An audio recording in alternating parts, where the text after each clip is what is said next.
भारत में corona virus का कहर भले ही कम हो रहा हो, लेकिन दुनिया भर में कोरोना वायरस के नए वेरिएंट को लेकर चिंता बढ़ती जा रही है। इसे अब तक का सबसे ज्यादा म्यूटेशन वाला वेरिएंट बताया जा रहा है। इसमें इतने ज्यादा म्यूटेशन हैं कि इसे एक वैज्ञानिक ने डरावना बताया है, तो दूसरे वैज्ञानिक ने इसे अब तक का सबसे खतरनाक वेरिएंट कहा है। इसके सामने आने के बाद सवाल उठने लगा है, नया वेरिएंट कितना संक्रामक है? वैक्सीन के बाद कितनी तेजी से फैलता है ये वेरिएंट को लेकर क्या करना चाहिए? फिलहाल इसे लेकर अभी तक कुछ ही सवालों के जवाब मिल पाए हैं। इस वेरिएंट को B.1.1.529 कहा जा रहा है और विश्व स्वास्थ्य संगठन इसे कोई नाम दे सकता है, जैसे अल्फा और डेल्टा वेरिएंट के नाम दिए गए थे। आपको बता दें कि कोरोना वायरस अपना रूप बदलने वाला वायरस है। यह जब एक व्यक्ति से दूसरे व्यक्ति में जाता है तो कई बार अपने रूप में परिवर्तन करता है। इसे नया वेरिएंट कहा जाता है। वेरिएंट को दो कैटेगरी में बांटा गया है। पहला, वेरिएंट ऑफ इंटरेस्ट। दरअसल शुरुआत में किसी भी वेरिएंट को वेरिएंट ऑफ इंटरेस्ट के कैटेगरी में रखा जाता है।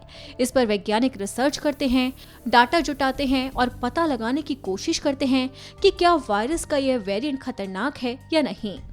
कोरोना वायरस का दूसरा वेरिएंट ऑफ कंसर्न है। WHO के मुताबिक वेरिएंट ऑफ कंसर्न वायरस का एक ऐसा प्रकार है जो बेहद तेजी से फैलता है, मृत्यु दर को बढ़ा देता है।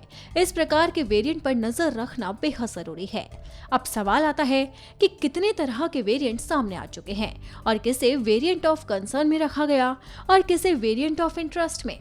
आपको बता दें कि अब तक alpha, beta, gamma, delta, delta plus, kappa, lambda, eta, iota ये सारे वेरिएंट सामने आ चुके हैं और ये बेहद ही खतरनाक है, जो दुनिया के साथ साथ भारत की चिंता को बढ़ा रहे हैं। लेकिन कहा जा रहा है कि दक्षिण अफ्रीका में मिला कोरोना वायरस का नया वेरिएंट सबसे ज्यादा खतरनाक है।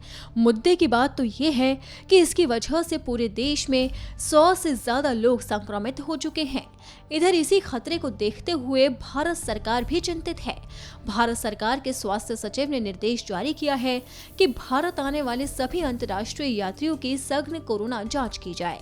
खासकर दक्षिण अफ्रीका, हांगकांग और बोत्सवाना से सीधे आने वाले या उधर से गुजरने वालों की कड़ी स्क्रीनिंग करने की जरूरत है। केंद्रीय स्वास्थ्य सचिव राजेश भूषण ने राज्यों को भेजी चिट्ठियों में कहा है कि ऐसे लोग कहां जा रहे हैं, इस पर पैनी नजर रखने की जरूरत है, क्योंकि अभी तक ये वेरिएंट दक्षिण अफ्रीका में कहर बरपा रहा है, लेकिन माना जा रहा है कि धीरे धीरे दुनिया में फैल सकता है, जो भारत के लिए भी खतरा हो सकता है। आपको बता दें कि फिलहाल भारत में कोरोना वायरस से राहत मिलती नजर आ रही है। देश में लगातार 15,000 से कम केस सामने आ रहे हैं, लेकिन ये नहीं कहा जा सकता कि कोरोना वायरस पूरी तरह से खत्म हो चुका है।